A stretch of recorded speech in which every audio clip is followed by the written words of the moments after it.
السلام علیکم ورحمۃ اللہ وبرکاتہ۔ الصلاۃ والسلام علیکہ یا سیدی یا رسول اللہ، الصلاۃ والسلام علیکہ یا سیدی یا حبیب اللہ، الصلاۃ والسلام علیکہ یا خاتم النبین۔ حاضرین ناظرین، آپ سب کیسے ہیں؟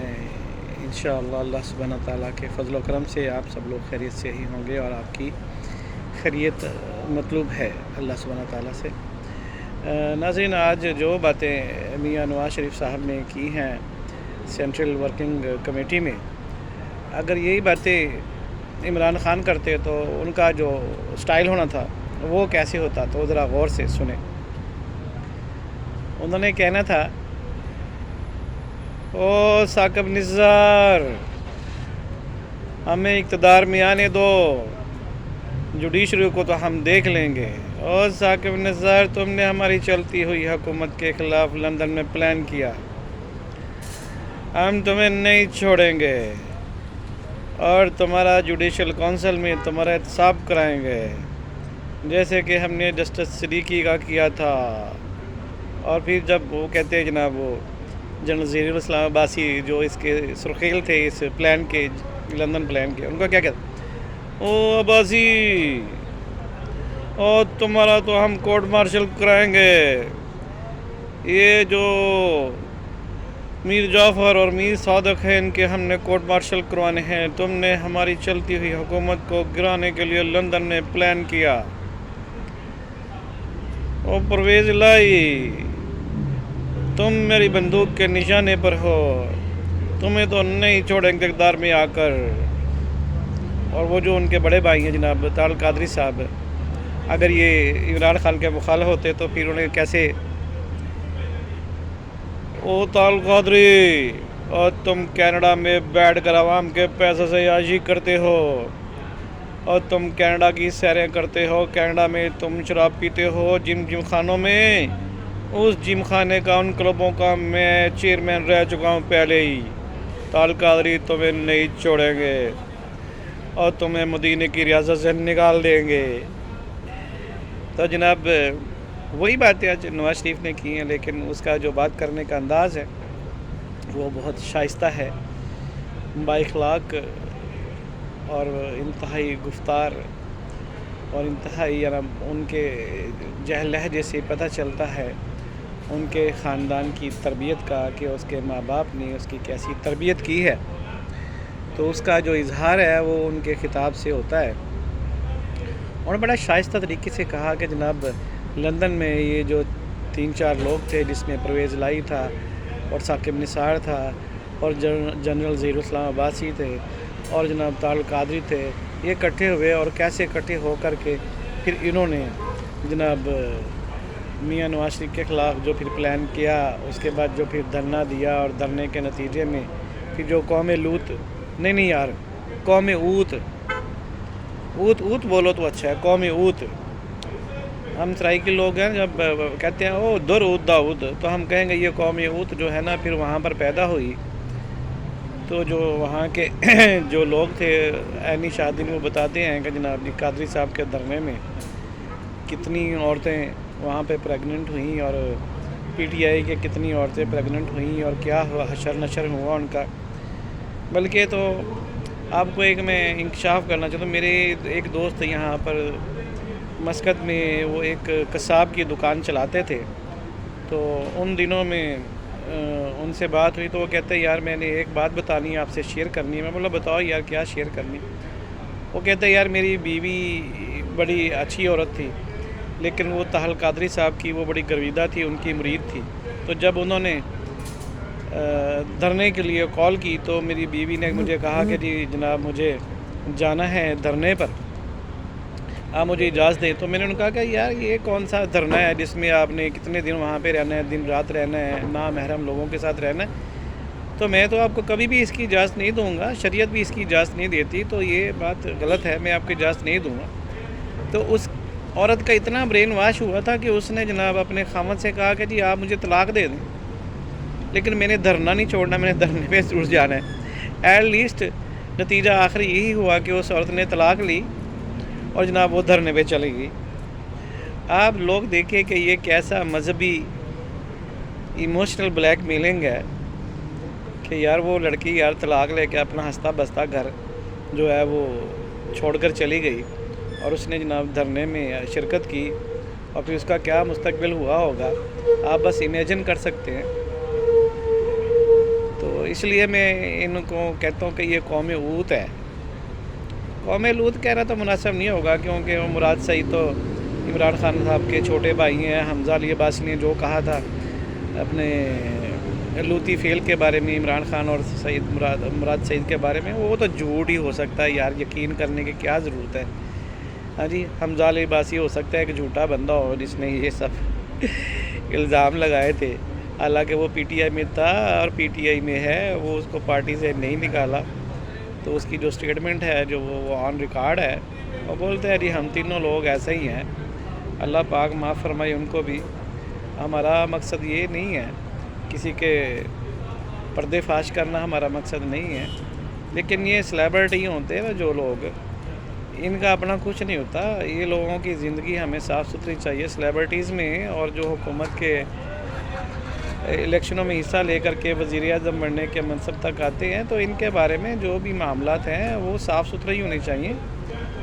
لیکن پورے نواز شریف کی پوری زندگی جو ہم نے پولیٹکس میں دیکھی ہے، اس میں سوائے ایک ہی بات کے کہ جس میں وہ کہتے ہیں کہ لوگوں نے کہا کہ جی وہ طاہرہ سیدہ طاہرہ کیا تھی وہ بیچاری گانے والی، وہ بخاری صاحب کی بیوی، کہ ان کو پیار ہو گیا نواز شریف سے، تو پھر اس نے نواز شریف کے عشق میں طلاق لے لی بخاری صاحب سے۔ تو جناب نواز شریف تو بیچارہ شادی نہیں کر سکتا تھا، وہ تو اپنی بیوی سے بہت ڈرتا تھا، اور بیویوں سے ڈرنا بھی چاہیے، حقیقت بات تو یہی ہے۔ لیکن ان پر ایک یہی ایلیگیشن ایک چھوٹا سا آتا ہے، اور وہ بھی مبینہ طور پر آتا ہے۔ اس میں کتنی حقیقت ہے، کتنا فسانہ ہے، یہ تو اللہ ہی جانتا ہے۔ لیکن یہ جو دوسرے صاحب ہیں، ان کے جو تمام تر قصے وہ زد عام ہیں، اور اتنے کھلے ڈلے طریقے سے کھلے عام ہیں، زد عام ہیں کہ بندہ ان کا تذکرہ کرنا دوستوں میں تو کر سکتا ہے، لیکن فیملی میں اپنی اولاد کے سامنے اس کا تذکرہ نہیں کر سکتا۔ تو جناب ہم نے موازنہ اگر کرنا ہو نواز شریف کا اور عمران خان کا، تو زمین آسمان کا فرق ہے۔ ہاں جی، ایک بندہ انتہائی بدتمیز ہے اور آگے بدتمیزی کے گلشرے اڑاتا ہے، اور بدتمیز اپنے فالور پیدا کیے جا رہا ہے جو اپنے ماں باپ کے بھی وفادار نہیں ہے۔ جیسا کہ اسد کیسر صاحب نے فرمایا، معافی تو ہم اپنے باپ سے بھی نہیں مانگیں گے۔ وہ بھائی جان ہم نے تو کتنی بار اپنے ماں باپ سے معافی مانگی بھائی، اپنے اس دادا سے معافی مانگی۔ ہاں جی، معافی تو مانگنی پڑتی ہے یار، کیونکہ یہ ہمارا سوشل لائف جو ہے سٹائل ہے، یہ ایسا ہی ہے، ماں باپ کے ساتھ رہنا ہے۔ بچپن میں ہم نے کون سا ہاسٹل میں بورڈنگ میں رہنا ہے، تو جب غلطی کوئی ہونی ہے تو ماں باپ سے تو معافی مانگنی ہے۔ پھر کبھی یہ کہتے ہیں یار ہم تو 9 مئی کے معاملے میں ملوث بھی نہیں ہیں، تو پھر کہتے ہیں جی ہمارے 35 آدمی شہید ہو گئے، اور حمزہ جب تمہارے 35 آدمی شہید ہوئے تو کیسے ہو گئے؟ ہوائی فائرنگ سے ہو گئے۔ وہ حملہ ور تھے، وہ حملہ کرنے گئے تو وہ 35 آدمی آپ کے مارے گئے نا۔ تم کہتے جی ہم تو لوگ تو 9 مئی میں ملوث ہی نہیں تھے۔ تو جھوٹے لیڈر نے آگے جھوٹی قوم پیدا کر دی ہے۔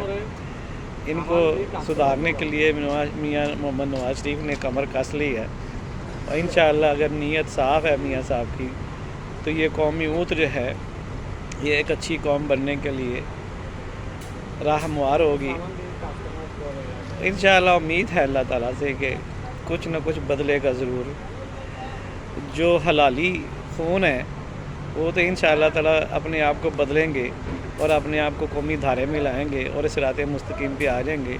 تو جو ڈی چوک کی پیداوار ہے، ناراض نہ ہونا یار، جو ڈی چوک کی پیداوار ہے ان کے بارے میں کچھ کہنا بہت مشکل ہے کہ وہ کتنی دیر میں اس رات مستقیم پر آئیں گے، راہ راست پر آئیں گے، اور اپنے ملک سے، اپنے دین سے، اپنے ماں باپ سے وہ کب وفادار ہوں گے، ماں باپ سے معافی مانگنے کے قابل کب ہوں گے، اس میں ٹائم تو لگے گا۔